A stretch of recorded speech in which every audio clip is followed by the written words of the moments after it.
Souls-like games are emotional roller coasters. In the realm of video games, there are few genres that are as emotionally charged and polarizing as Souls-like games.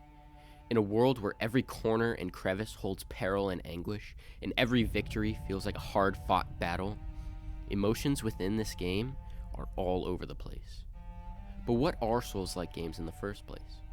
The Souls-like genre is a genre of games that has gameplay and other aspects that are inspired by the video game series Dark Souls, created and developed by From Software and Hidetaka Miyazaki. Other games in this series that they have created are Elden Ring, Bloodborne, and Sekiro: Shadow Dies Twice. They are all extremely popular Souls-like games that are created by From Software and Hidetaka Miyazaki. The genre is characterized by its often dark fantasy setting and gameplay-driven experience, various fighting styles and classes, and its notoriously difficult gameplay and boss fights. All of these characteristics create a unique experience that invokes a lot of different emotions. These games often spur the desire to explore. They are games that can often be beaten without learning a single thing about them. Look at Elden Ring. Right from the beginning, it opens you up into a beautiful open world. You can see various different landmarks and areas that are encouraged for you to explore. But not all of them are required for you to even beat the game. Another example is in the story. Most of these games are completely gameplay driven. You can beat them without even knowing the full story.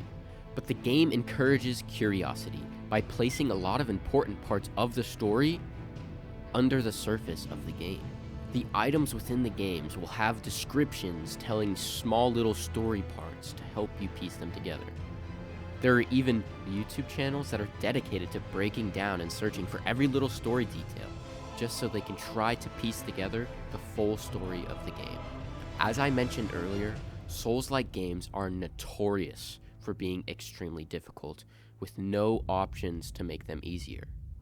They're very polarizing within the gaming community because some people think they're too hard. I think that the DLC is too hard for it to be fun. When every single attack combo like stuns you and then you're locked into an animation and then you get insta-killed, I can beat it, and of course I could beat it, but I just don't really want to.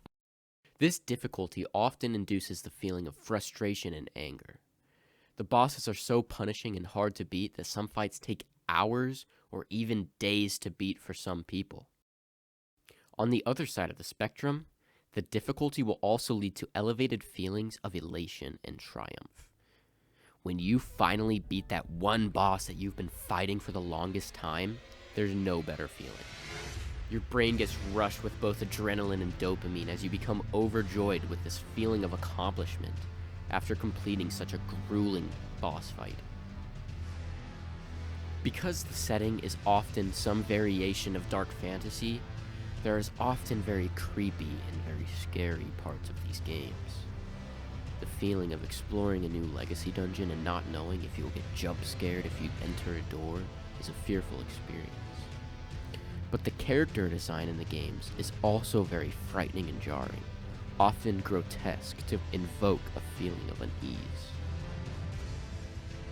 Souls-like games offer a unique emotional experience that you won't find within other games.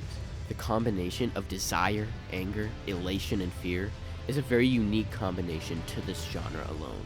It is a large reason as to why us in the fanbase love these games so much.